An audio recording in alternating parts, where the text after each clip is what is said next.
whenever you're dealing with an issue of anxiety or nervousness or anything that is not really voluntary from a dog, the number one ingredient is time. Beaux is an American Bulldog. He recently attended one of my classes, and the first few times when I would go up to him, he would bark as if to say, stay away, or he would growl at me. Okay. Part of my job in the beginning when meeting a new dog is to determine, okay, A, why are they growling? Why are they barking at me? Is it because they're aggressive? Is it because they're unsure, or what? You know, part of dog training is trust, and you have to build trust with dogs as well. A lot of trainers would tell you that this is a dog trying to be dominant, trying to claim their space. Beaux is simply saying, look, I'm really not comfortable right now. I don't know who you are. I don't know what all this is. Give me some space. Yeah, I'm gonna watch from a distance over here. Let them adapt and let them acclimate to the environment. We're gonna go up to Beaux right now. Last week when I met Beaux, it was the first time I'd met him, he was a little nervous, so I'm trying to see if he does a little bit better this week, now that he's been here a session. At this point, my opinion is that Beaux is not likely to be aggressive at all. I've been observing him. I have a pretty good sense of how he's going to react, but the reason I'm going up to him cautiously is to simply try and put him at ease. I don't want to do anything that would increase his stress level. I'm trying to give him treats here, but you can see that he's not very interested in the treats. And by the way, in my classes, we don't use dog treats. We use real turkey meat. Usually, when a dog will not take a treat, especially real meat, where they otherwise would, say in a home environment, that often means they're experiencing at least some moderate stress. It's very important not to ask a dog to learn new concepts while in that mindset. The primary objective is to simply get them comfortable with their surroundings and their environment. So after a few minutes, when I felt like he had gotten settled, I came back up to see how he was doing. My goal was to simply get a hand sniff. That's how we shake hands with a dog as people. We should offer our hand. Now, how long have you had Beaux? Since he was 6 weeks. He's incredibly bonded to you, and it shows. That's very nice. Good work. He would still slip back into that mindset of being uncertain and unsure of his environment. Good. That's dog training. You celebrate small bits of progress. You're not just going to go from A to Z just like that. Growling often means just a bit of uncertainty, and that's kind of what we're dealing with him. And he looked at me, looked at you, really good confidence there. Can I try and get a bit closer to him? And see, I love this here. I'm able to get nice and close, so that's good. Look at that.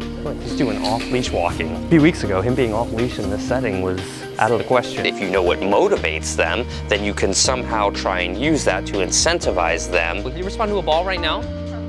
I was quite pleased to find out that Beaux had an interest in toys. There's a Play-Doh expression that I'm fond of. You can learn more about someone in an hour of play than a lifetime of conversation. I've always found that to be really true with dogs in particular, that if you can manage to get them playing with you, that really accelerates a bond between a person and a dog. Ready? Here we go. I'm trying to build trust now with Beaux. Sure enough, he started to brighten up a bit. He even let me scratch under his chin. The difference now, though, is that he's actually playing with the ball with me. He's interacting with me. There's still some minor growling going on, but he's not so stressed to the point where he's saying, I won't even interact with you and play this game with you. I'm trying to play fetch at fairly short range with him. I'm trying to get him comfortable interacting with me at a closer range. Only on his terms what he's comfortable with, though, because that's the only way it can be when you're trying to truly bring about comfort from the inside out with a dog. He is very attached to Mom. He knows this is the woman that I look to for everything. He was basically saying, I'm not sure about this whole environment, I'm not sure about this guy, but I am sure about you. This is my final training session with Beaux. You see his tail wagging. He's a lot more enthused, a lot more comfortable here.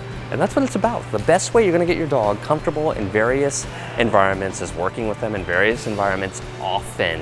One of the most challenging things that we cover in my class is how to teach a dog to stay while distracted. I wanted to see how he did on the most challenging thing in the class. That's what I'm talking about. Yep.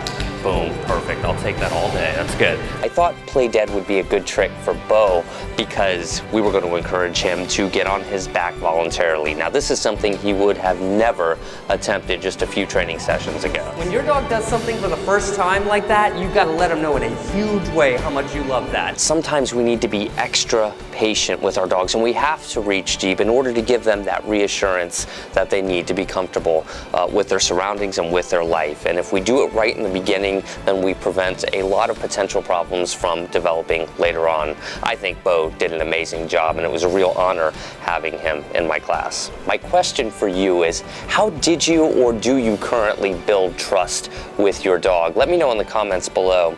Make sure you like me on Facebook, facebook.com/TheZachGeorge. Click thumbs up, and we'll see you guys in the next one. Bye.